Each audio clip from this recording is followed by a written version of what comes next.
ਕੱਲਾ ਅਮਰੀਕਾ ਹੀ ਨਹੀਂ, ਹੋਰ ਵੀ ਜਿਹੜੇ ਮੁਲਕ ਆ ਇਸ ਟਾਈਮ ਇਕੋਨਮੀ ਦੇ ਵਿੱਚ ਇਨਫਲੇਸ਼ਨ ਤੋਂ ਮਹਿੰਗਾਈ ਦੀ ਮਾਰ ਹੇਠਾਂ ਆਏ ਪਏ ਆ। ਬ੍ਰਿਟੇਨ ਕਹਿੰਦੇ ਵੀ ਇੰਨਾ ਕੁ ਜ਼ਿਆਦਾ ਇਸ ਟਾਈਮ ਡੈਸਪਰੇਟ ਹੋ ਚੁੱਕਾ ਆ, ਉਹਨਾਂ ਨੂੰ ਇਹ ਨਹੀਂ ਸਮਝ ਆ ਰਹੀ ਵੀ ਹੁਣ ਇਨਫਲੇਸ਼ਨ ਨੂੰ ਕਾਬੂ ਕਿੱਦਾਂ ਕੀਤਾ ਜਾਵੇ।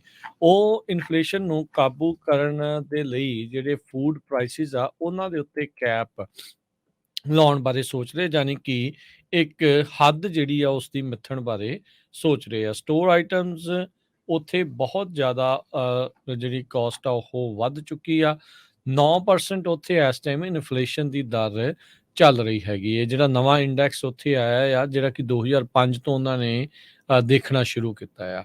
ਫੂਡ ਇਨਫਲੇਸ਼ਨ ਕਹਿੰਦੇ ਆ ਵੀ ਪਹਿਲਾਂ ਦੇ ਨਾਲੋਂ ਥੋੜ੍ਹੀ ਜਿਹੀ ਜਿਹੜੀ ਘਟੀ ਆ, ਪਰ ਅਜੇ ਵੀ 15.4%। ਜਸਟ ਇਮੈਜਿਨ ਵੀ ਜਿਹੜਾ ਰਾਸ਼ਨ ਪਾਣੀ ਆ ਉਹ 15% ਘੱਟੋ ਘੱਟ ਪਿਛਲੇ ਸਾਲ ਦੇ ਮੁਕਾਬਲੇ ਇਹ ਵੱਧ ਚੁੱਕਾ ਹੈਗਾ ਆ। ਕਹਿੰਦੇ ਵੀ ਸੈਕਿੰਡ ਹਾਈਐਸਟ ਰੇਟ ਆ ਔਨ ਰੈਕਡ।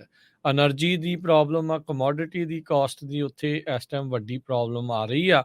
ਤੇ ਬ੍ਰਿਟੇਨ ਦੇ ਵਿੱਚ ਇਸ ਟਾਈਮ ਕੀ ਬਣੂਗਾ ਖਾਣੇ ਨੂੰ ਲੈ ਕੇ, ਰੋਟੀ ਨੂੰ ਲੈ ਕੇ, ਇਹ ਇੱਕ ਵੱਡੀ ਚਿੰਤਾ ਬਣੀ ਪਈ ਆ। ਉੱਥੇ ਅਕਸਰ ਤਸਵੀਰਾਂ, ਗੱਲਾਂ ਜਿਹੜੀਆਂ ਇਹ ਸਾਹਮਣੇ ਆ ਰਹੀਆਂ ਆ ਵੀ ਭਾਈ ਲੋਕਾਂ ਨੂੰ ਲਿਮਿਟਿਡ ਫੂਡ ਜਿਹੜਾ ਉਹ ਲੈ ਕੇ ਜਾਣ ਦਿੱਤਾ ਜਾ ਰਿਹਾ ਹੈਗਾ ਆ।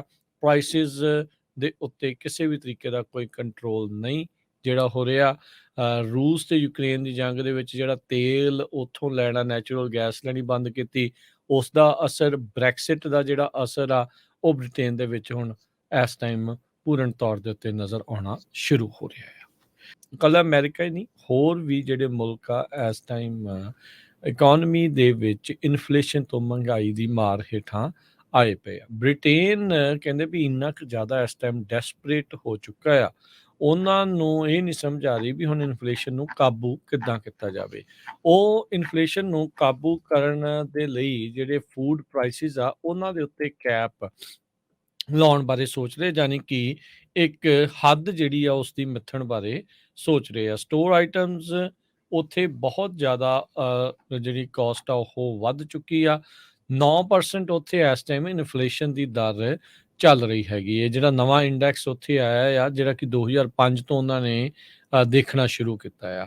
ਫੂਡ ਇਨਫਲੇਸ਼ਨ ਕਹਿੰਦੇ ਆ ਵੀ ਪਹਿਲਾਂ ਦੇ ਨਾਲੋਂ ਥੋੜ੍ਹੀ ਜਿਹੀ ਜਿਹੜੀ ਘਟੀ ਆ, ਪਰ ਅਜੇ ਵੀ 15.4%। ਜਸਟ ਇਮੈਜਿਨ ਵੀ ਜਿਹੜਾ ਰਾਸ਼ਨ ਪਾਣੀ ਆ ਉਹ 15% ਘੱਟੋ ਘੱਟ ਪਿਛਲੇ ਸਾਲ ਦੇ ਮੁਕਾਬਲੇ ਇਹ ਵੱਧ ਚੁੱਕਾ ਹੈਗਾ ਆ। ਕਹਿੰਦੇ ਵੀ ਸੈਕਿੰਡ ਹਾਈਐਸਟ ਰੇਟ ਆ ਔਨ ਰੈਕਡ।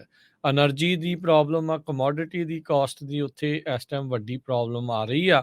ਤੇ ਬ੍ਰਿਟੇਨ ਦੇ ਵਿੱਚ ਇਸ ਟਾਈਮ ਕੀ ਬਣੂਗਾ ਖਾਣੇ ਨੂੰ ਲੈ ਕੇ, ਰੋਟੀ ਨੂੰ ਲੈ ਕੇ, ਇਹ ਇੱਕ ਵੱਡੀ ਚਿੰਤਾ ਬਣੀ ਪਈ ਆ। ਉੱਥੇ ਅਕਸਰ ਤਸਵੀਰਾਂ, ਗੱਲਾਂ ਜਿਹੜੀਆਂ ਇਹ ਸਾਹਮਣੇ ਆ ਰਹੀਆਂ ਆ ਵੀ ਭਾਈ ਲੋਕਾਂ ਨੂੰ ਲਿਮਿਟਿਡ ਫੂਡ ਜਿਹੜਾ ਉਹ ਲੈ ਕੇ ਜਾਣ ਦਿੱਤਾ ਜਾ ਰਿਹਾ ਹੈਗਾ ਆ।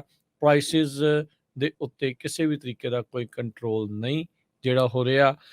ਰੂਸ ਤੇ ਯੂਕਰੇਨ ਦੀ ਜੰਗ ਦੇ ਵਿੱਚ ਜਿਹੜਾ ਤੇਲ ਉੱਥੋਂ ਲੈਣਾ, ਨੈਚੁਰਲ ਗੈਸ ਲੈਣੀ ਬੰਦ ਕੀਤੀ, ਉਸ ਦਾ ਅਸਰ, ਬ੍ਰੈਕਸਿਟ ਦਾ ਜਿਹੜਾ ਅਸਰ ਆ ਉਹ ਬ੍ਰਿਟੇਨ ਦੇ ਵਿੱਚ ਹੁਣ ਇਸ ਟਾਈਮ ਪੂਰਨ ਤੌਰ ਦੇ ਉੱਤੇ ਨਜ਼ਰ ਆਉਣਾ ਸ਼ੁਰੂ ਹੋ ਰਿਹਾ ਹੈ।